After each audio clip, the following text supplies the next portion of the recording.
So this might be super common knowledge to you guys, but SCP-3008 is set in an infinite IKEA. And in today's video, I had the brilliant plan of building an IKEA inside of SCP-3008. So basically, building an IKEA inside of an IKEA. Now, this is definitely super random, but this is coming from the guy who's built a Walmart inside of SCP-3008 before. And as always, if you're new to the channel, subscribe for more Roblox SCP-3008 videos. Alrighty, so just like when I built that Walmart base, I'm pretty much just gonna need to look for a flat area. Basically something without a lot of these like pre-made walls and no shelves at all. Just because if I'm building an IKEA, I really have no need for these walls because I want to create everything myself for this one. Okay, never mind. Luck is not on my side at all. There's not too many flat things. I'm just gonna generate a super flat world. Welcome to heaven, my friends. This is what you see when you die in 3008. No employees, no furniture, no survival needed, you're just chilling. Now this seems like a pretty good place to build an IKEA in the middle of nowhere. Of course we have to use the dynamic menu just to create that super blue wall. Now this is probably common knowledge to you guys, but the main colors of IKEA are pretty much the same as Best Buy, if anybody knows what that is. A really specific blue color like this, and then a really bright yellow. And I mean like a really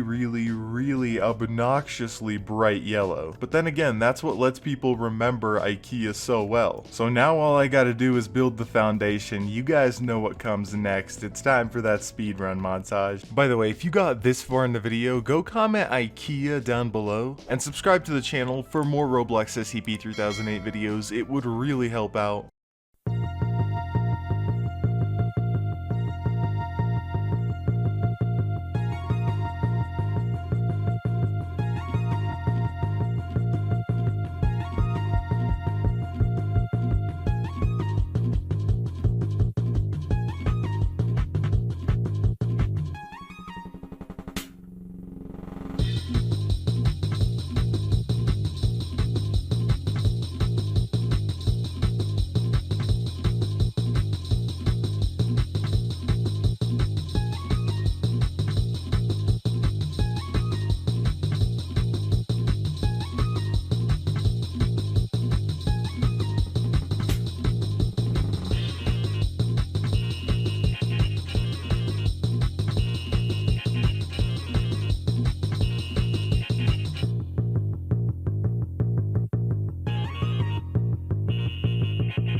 So as you guys can see, I have created a full-on IKEA warehouse. This thing is absolutely enormous. It's about 10 by 10 in terms of walls and the foundation, and then I set up like a height of 2 walls. Now for the lighting, we're gonna see how well the work lights can light things up. It didn't do as well in the Walmart, but maybe in this one they'll be a little bit more helpful, who knows. And if anything, I can always add more lamps and more work lights. Now it did get a little brighter, so it's not that bad, but I'm definitely gonna have to add like a lamp area in the store. And let's just pretend that we can ignore this Z fighting. That was the best way that I could do it. I didn't know how to make it any other way. Now the store is pretty bright, and since this is an IKEA, you guys gotta know that every IKEA needs furniture. So I guess I'm gonna have to start making like sections for the furniture. One part will just have to be like couches, and I'm not gonna set up all these couches exactly like 3008. I'm gonna actually try to have a few different couches, like the blue corner couches as well as the regular couches. So I've spawned all these couches over here. Now I've got to try to make them look good in like a couch area. And just for more lighting, I know that I should be adding a lot more of these tall lamps. The next area is going to be super simple, pretty much just like bedroom stuff. So like blue beds, bunk beds, queen beds, all that type of stuff. If you guys have ever been to IKEA, they actually have like a crazy large selection of beds. Even though I play so much 3008, it's actually been like a year since I've actually went to IKEA. I should probably go again sometime soon. And I don't know about you guys, but at my IKEA there were always signs that are like, don't sit on the beds. But like, if I'm buying a bed, I gotta find out if it's comfortable. How do I just buy a bed without trying it out? I don't mean I'm like gonna take a nap on the bed, but why is it illegal to just take a seat? Now, just to conserve space, I'm actually gonna add some desks right near the bed area. Just a little variety of tables. I'm pretty much building this with how I know my IKEA. Don't hate me if your IKEA is different. They're all built very differently, but in the end, they're all still mazes. Now, before I forget, at the start of the store, I have to add like a checkout area. An interesting thing I've actually noticed is that these days, a lot of stores have removed like regular checkout areas just to have a bunch of self-checkouts. It's pretty interesting, but in this IKEA, we're just gonna have like a regular checkout area. This poor cashier has a ton of furniture to check out, and we're just gonna have like a couch for this guy to check out. This guy's just gonna have one thing to check out, and that's just like a dining chair. Guys, the cashier area is pretty much ready. I just added like a few people to look like customers, just to make things a lot more interesting. As I did with the Walmart, you gotta bring life to the IKEA. If you guys ever noticed, some IKEAs actually have like little grocery areas or food courts, so I'm gonna try to make like a mini food court right here, because let's be real, it gets pretty tiring after a long day of walking through a huge furniture store. Everybody gets hungry. Now this area over here is like the play area, because some IKEAs actually have plushies and stuff that they sell. So basically I'm just adding stuff like a GameCube and a toy Hubert just to make things interesting. Popped in another beanbag, popped in a slide just to bring more life into this. Now every IKEA has that like one part of the store where it's just like shelves and pallets, so I'm actually trying to create that right now. This is like a pallet filled with beds. Honestly, this little area in IKEA is usually a lot bigger, and it's just so annoying to go to because you have to go there looking for parts. Not all the furniture that is on display can be taken, so you have to like go down there, look for part X3 in this aisle, and then part X4 in the other aisle halfway across the shelf unit. This IKEA wouldn't be a proper IKEA without having a ton of employees, so that's exactly what I'm gonna do. We just spawn him in here. Everybody is happy for their first day of work. What is this guy doing, bro? You cannot do that to the customers. Bro, you cannot jump and fight the customers. Bro's throwing the chairs. Is he quitting his job? Whoa. Y'all see that? I guess everybody just quit on their first day? Come on, come back. This guy just clearly hates his life. He's trying to teleport through the wall as well. Sir, I'm so sorry that one guy just jumped on you. That's my apology. Let's actually just give him a free item. Here, you can get a free couch, sir. Just drop that on his head. That's right. free couch for you, my friend. But yeah, this is the IKEA inside of an IKEA, or basically just IKEA inside of SCP-3008. This was definitely one of my more crazier builds, but if you guys want to see more crazy stuff like this, click on that playlist with all my newest Roblox SCP-3008 videos. You're an absolute chat if you watch more of them, but it's been Raid, and I will see you all tomorrow.